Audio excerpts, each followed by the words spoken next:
So, hello. Hello, how are you today? I'm doing good. I'm doing good. So, the first thing is, what is your first name? Because we're trying to keep it kind of like that. What's your first name and what do you do? So, my name is Dawnelle, and I am the director of the NSM Career Center at the University of Houston in the College of Natural Sciences and Mathematics. Oh, cool.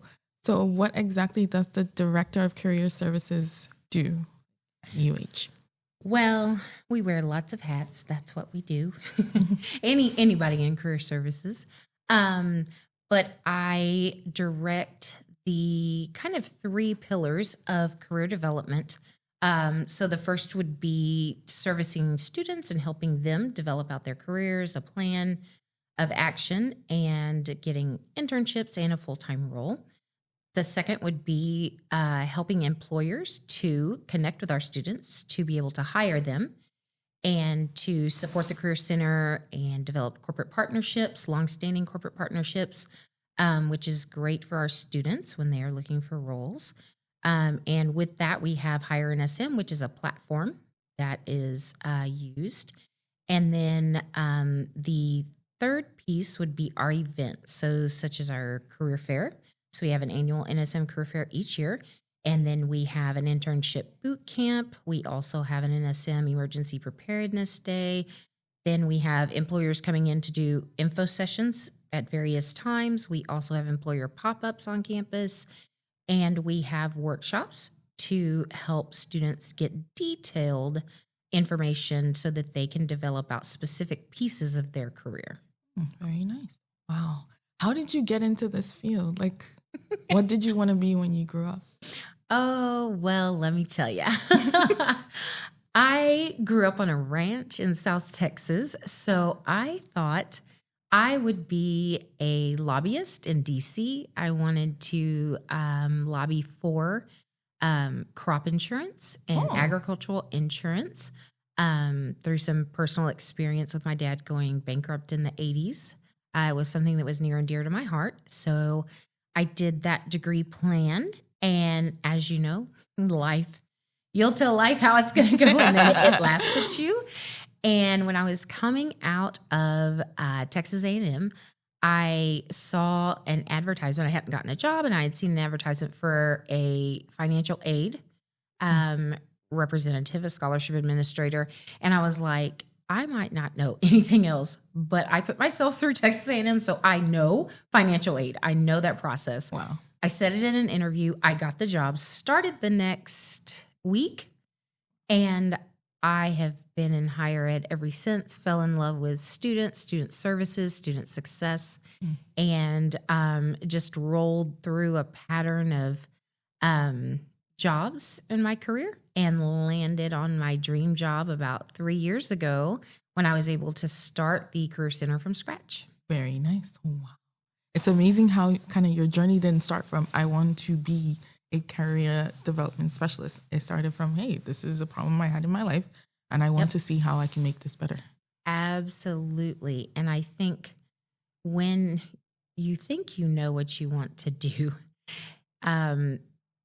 it just doesn't always work out that way, but it works out for the best. Like, I don't think anybody goes into college going, I want to be in higher ed administration, because they don't even know what that is. They see it every day, but they don't know that it's a thing. It's a whole thing. And so, but it was something that so easily just got my heart. Like, I started out recruiting, loved that, loved helping students get into college out of high school. And then that moved into engineering specific recruiting, and then more STEM overall. And has been a great journey. Oh my goodness, that's amazing. Oh my gosh. So I guess we kind of skipped over why you chose to be in this field, but because you're like, I just loved it. I love student success. Yes. And so that's wow. But so what competencies are needed to be in the position that you are in right now? So at the director level, you do need some prowess in leadership. So leading a team and executing goals and the strategic plan for the college, for the university. I would also say Well, I'm going to laugh about this. I would say organization because you've got a lot of moving parts. However, I have ADHD and dyslexia both. So I wouldn't say organization is always my best suit, but I do know that it's needed and I know how to get help to get it done. Very nice. Exactly. And then you've got to have a skill set in interpersonal communication because you do have to work with students and employers, and you need to, with both, a lot of convincing that they need to do what you're saying, or you need them to come hire your students and to put their jobs in your platform. So there's a lot of that. And then there's also the corporate partnership piece, which is raising the funding for your budget. And my goal is to become completely self-sufficient. Wow. So there's some negotiation and some networking and schmoozing that goes along with that. You also have to be able to understand the mission of the university and where you fit into that, where your reporting lines are, who needs to know what you're doing. And I would say you gotta be a little cool. I mean, I'm just saying, because otherwise students perceive you as dated. They don't want to listen. They already don't want to listen. But if you're cool, you have a better chance of them listening. Yes. Wow. So I try to stay very relevant. I'm always trying to look up words so that I don't miss one. So, cap, skibbity, riz. Skibbity always gets me.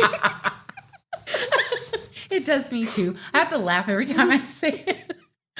But somebody told me the other day, they're like, yeah, one of my friends said, hey, Miss Dawnelle, she's like really with it. Oh, nice. I guess I'm winning. Exactly. Hey. So, a little bit of this, a little bit of that. That's amazing. And then, that's amazing because there's something about like doing what you enjoy and just doing what you're doing for the job because you need to, of course, pay your bills and do things like that. And so saying that, do you have like a life's purpose? Like something you're like, this is my big purpose to do. And how does this job you're in right now, how does that fit into that? So it's two different questions. Absolutely. So my life purpose is to empower people. I always see the best in people and I can always bring it out. And I have a way of disarming people. Oh. It can be the CEO of whomever, whatever company, or it can be a freshman who's scared to death, doesn't know where they're going, what they're doing. And I just have a way of making them feel comfortable and they will work with me. And so through that, then I'm able to have an impact and I can empower people. And I know the value of words. I believe that people will acquiesce to what you speak into them. Wow. Period. So words can definitely be life or death. And I choose to have them be life. So that's definitely my purpose. The way that fits into this role is because you have to have the ability to communicate and to have buy-in from a student, from an employer, to believe in and do what you're asking them to do, because you've got to bridge the gap between the two to keep the workforce going. You also have to have a prepared student to go into the workforce, or the employer doesn't want to hire them.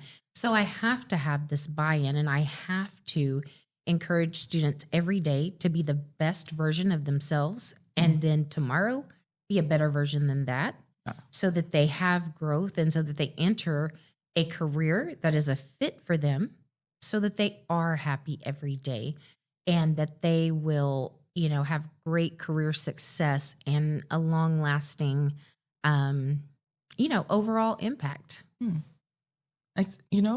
This is actually it doesn't have anything to do with you specifically, but that statement you made, how do you get a student to know what career is a fit for them? How do you get that to happen? So there's a couple of things that I like to see happen. Number one is I like students to take an evaluation. Okay. And there are several out there that are career related. There's Focus. Now I'm not going to say the name right. Let me not say it.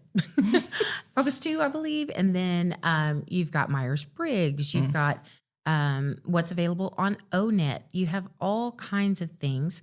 So I think a student should really take some time to get to know themselves and their skill set first. I see a lot of students go and they say, okay, I'm going to be this because my mom told me to, or because it sounds cool, or I might make a lot of money. And that's not it. If you're not a good fit for it, you know, if you want to be a doctor and you pass out at the sight of blood, we got problems. So, but I think it's in knowing yourself and what you bring to the table. Once they know that, then I want them to explore avenues that would allow them to exercise that skill set best. Then I want them to intern. I need them to go and see. I need them to do. It's not just about sitting in the classroom. It is about experiential learning, because you can have all the theory you want, but if you don't understand how to apply it or what you're going to be doing with it, it really is of no value. Yes. So I am hell bent on having every student I can get near have an internship and see what it's like first, have multiple. And then from there, when it's time to walk into the workforce, you have an idea of where you want to start. I'm not saying that's where you will end, because we all pivot, we all grow, we all move. And I love that. Like, you can see something, you know, career adjacent and be like, oh, I wouldn't do yes. Exactly. And maybe that hits you at 30 or 50 or whatever. And so that is great. So I like to share with them that there is flexibility, but that we need to aim for where our skill set fits best and will be the most impactful. Very nice. Oh my gosh. I'm glad that you share that message with students, because so before I used to kind of teach at the K-12 level. And I remember when the whole STEM thing started, and there were students, I'm like, this student isn't suited for STEM. Correct. And you're like, man, why are they being pushed to STEM? Because exactly what you're saying, the money, you're going to find jobs. Yep. And then, so I guess I'm saying all this to ask the question of, when you find a student that's maybe not the right fit for where they are right now, what do you do in that situation? Well, me being me, I have some real talk. I'm like, yo, come here. Let's have a talk. And I try to be honest and raw and give them a safe space, because 9 times out of 10, they're going to tell you that that's not what they want to do either. If you see it, they probably feel it. But there are cultural norms. Yes. There are parental restrictions that will cause a student to feel they have no other choice. So I had a whole event about this, I think in my second year in the Career Center, and it was called a Red Table Talk. I was like, we're going to talk about it. And we did. And I promise you, it took us an hour to get out of that room, because so many students wanted to talk. And so what I did is I talked about courageous conversations. I understand your parents may have dictated this, but the fact is, you can get this degree, you can go on, but are you really going to be successful? And how do we define success? Is it just because I'm making $100,000 and my mom's happy? That's going to get old. I promise you, it will. And so I really tried to show them that there are options. And although it seems so frightening for your parents to cut you off or, but I always come with my story and I'm like, look, my parents didn't cut me on. I had to pay for it myself. And it was Texas A&M and it was hard, but I did it. Wow. Like 100%. If you got determination, there is not anybody who can stop you from doing your dream, but you got to be willing to work at it. Like I busted my butt to get through that school to pay for it. And I showed horses also, and I was in leadership, but it can be done. So I just try to have those conversations. And if it's appropriate, I don't mind talking to mom or dad or whoever. Needs to hear it. Like there's no shame in my game. I'm like, yeah, I need to talk to you too. come here. Man, that's amazing. Oh my gosh. I'm sure the students are very like empowered to have you, because I imagine what someone like you in my life could have done when I was in college. Because I remember graduating and thinking to myself, what am I going to do? What exactly am I going to do with the degree that I have? And it's crazy how many things are out there to do. Yes. We just don't know. That is so true. And so, Never heard of stuff. oh my gosh. And so that comes to my next question, which is, how do you show students possibilities? Especially depending on, because again, your environment kind of shapes what you know, the things you watch on TV. Like I didn't know that conversation design was a thing. I didn't know that someone just spent all their lives like designing shoes, designing jewelry. I'm like, wait, what? These are all career options and they all pay well. So how do you get students to kind of open up their minds, open up their eyes and see possibilities out there? I usually try to tell a story. And I think this started when I was recruiting, and I was recruiting for engineering. And a lot of times I would have female identifying students, and they could not understand how they could be an engineer. And I'm like, nail polish. Somebody actually, there's chemicals in it. Somebody develops it. Somebody develops the polymer that makes the holder for it. And it would just blow their mind. I'm like, all makeup has an engineer involved. So do tennis shoes, and there's petroleum in there. Wow. And they're like, what? So I would send my ambassadors out with like a box of show and tells to go and show students things. So I try to tell the story, and I try to get them to broaden their horizons and then do research. Like, and in today's society, dude, Chat GPT, can I get an amen? Like, just ask it, because it will tell you. That hasn't been around for very long, but today, ask it. And ask it, what are unique career ideas I can do with this degree? And then go and research them. And then find somebody to do an informational interview with. Talk to somebody. Go see. Do a one-day externship. Whatever it is you need to do, go figure it out, or come to me. I'll help you figure it out and get you in a place to see it. And if it's for you, but we have to be curious. That's what we have to do. And we also need to go and listen when employers come and they do information sessions. What does their day to day look like? What's a day in the life? And I think that's something that you've clued into that students need to see. Yes. Is a day in the life. What does this look like? What would I be doing? Because even if they hear the title and they don't understand, because what does a Googler do? I was like, okay, cool, you're a Googler. I mean, I know that's cool. Like, I get it. but what do you do? So they came here and they did a day in the life. Wow. And it was super cool. And they brought tamales. I'm just saying, go Google. Food always does it. Always does it. But tamales, I'm like, yeah. And so I guess the last question I'm going to ask you is, what is a day in the life of Dawnelle? Well, a lot of days are just different, and some are chaotic. I will tell you, because we are the only career center in the nation that is completely student run. So I'm the only full-time employee. We serve 6,000 students. Very nice. And thousands of employers. And we hold a career fair that we'll see over 1,300 students attend each year.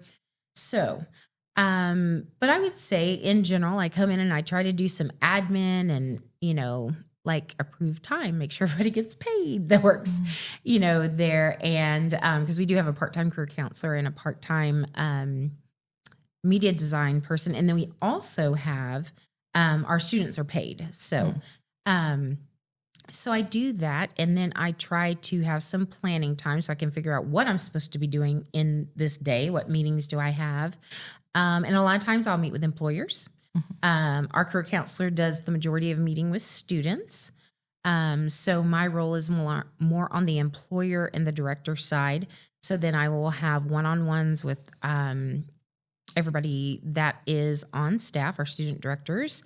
And we'll have weekly meetings. And then I also do a lot of going through our jobs, because we do have a platform that curates jobs and brings them in for students, and then we have employers that put them in. So I'm trying to get them disseminated to the right students for their majors. They can see what internships are available, what full-time roles.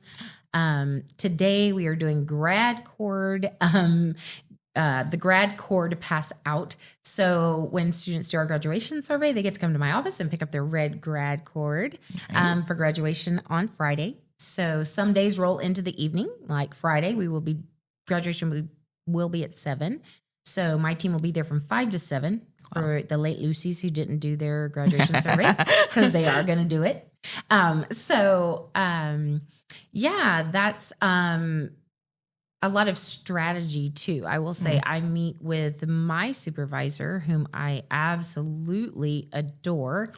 And we work so well together, and we strategize and we come up with ideas. And so it's that. And then I spend the rest of the day trying to execute whatever whatever crazy idea I've decided needs to happen now.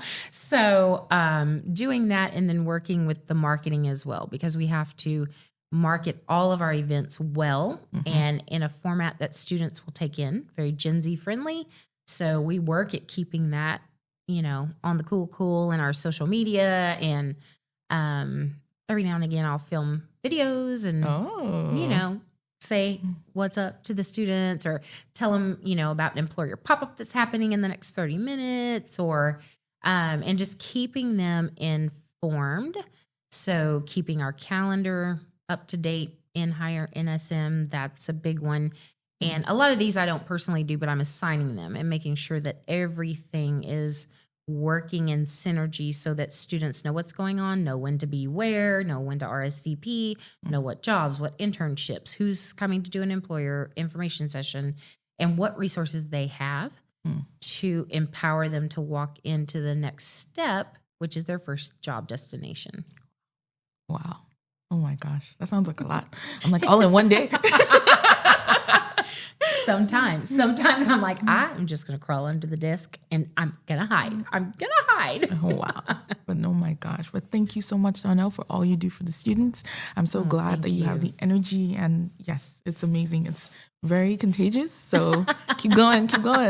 Well, I will do it. And I appreciate you having me on. And I love, and wholeheartedly support your idea of helping students of all ages to understand where they can go with their career.